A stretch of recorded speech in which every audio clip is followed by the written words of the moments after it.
Hello students, welcome back to channel. आज का सवाल छोटा है लेकिन इसमें मैथ हमें थोड़ा सा डिटेक्टिव वर्क करवाएगी। हमें प्रूव करना है रूट 5 इरेशनल है। अब सवाल ये है कि रूट 5 को आखिर इरेशनल साबित कैसे करें। तो चलो आज इसका पूरा मामला सॉल्व करते हैं। सबसे पहले एक छोटी सी ट्रिक समझ लो। जब भी हमें प्रूव करना हो कि कोई नंबर इरेशनल है तो हम क्या करते हैं, हम थोड़ी देर के लिए उल्टा मान लेते हैं। मान लेते हैं कि रूट 5 रैशनल नंबर है। तो रैशनल नंबर की डेफिनेशन के अकॉर्डिंग हम इसे लिख सकते हैं root 5 equals to P divided by Q. और यहाँ क्यू 0 के इक्वल नहीं होगा और p तथा q में कोई कॉमन फैक्टर नहीं है। अब देखो दोनों साइड का स्क्वायर कर देते हैं। तो रूट 5 का square equals to p divided by q का स्क्वायर।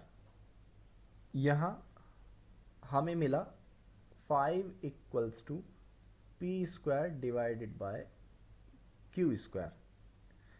क्रॉस मल्टीप्लाई करने पर P square equals to 5 multiply by Q square.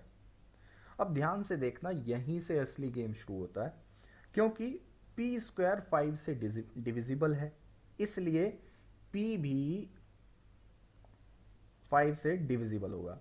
तो यहाँ हम मान लेते हैं कि p जो है वो इक्वल है 5 मल्टीप्लाई बाय k का। अब इसे अपने इक्वेशन में पुट करते हैं।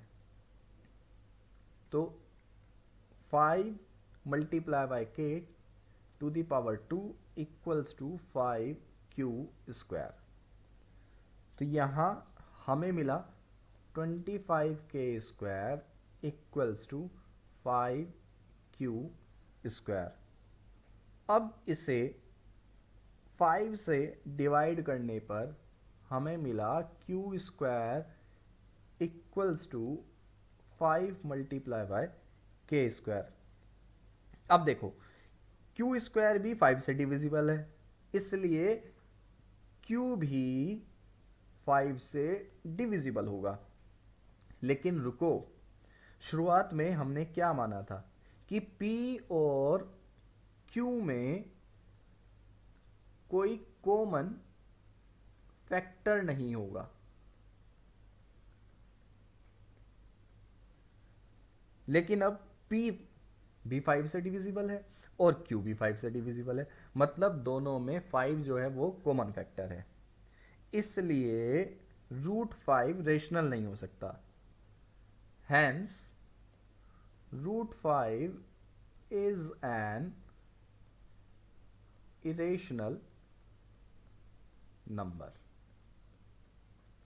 बोर्ड एग्जाम में इस प्रूफ को लिखते समय एक बात याद रखना, पहले हमें रैशनल नंबर एज्यूम करना है p डिवाइडेड बाय q की फॉर्म में, फिर उसका स्क्वायर करना है, फिर डिविजिबिलिटी चेक करनी है, फिर एक कॉन्ट्राडिक्शन आएगा और देयरफॉर हम नंबर को प्रूव कर पाएंगे कि ये इरेशनल है। बस ये फ्लो याद रखना। तो इरेशनलिटी वाले जितने भी क्वेश्चंस हैं उसमें आपको घबराने की ज़रूरत नहीं पड़ेगी। तो आज हमने रूट 5 को साबित कर दिया कि वो रेशनल नहीं है। अब प्रूफ समझ आया हो तो वीडियो को लाइक ज़रूर करना और क्लास 10th मैथ्स के ऐसे ही एनसीईआरटी सॉल्यूशंस और कंसेप्ट के लिए चैनल को सब्सक्राइब करना मत भूलना। मिलते हैं अगले क्वेश्चन में।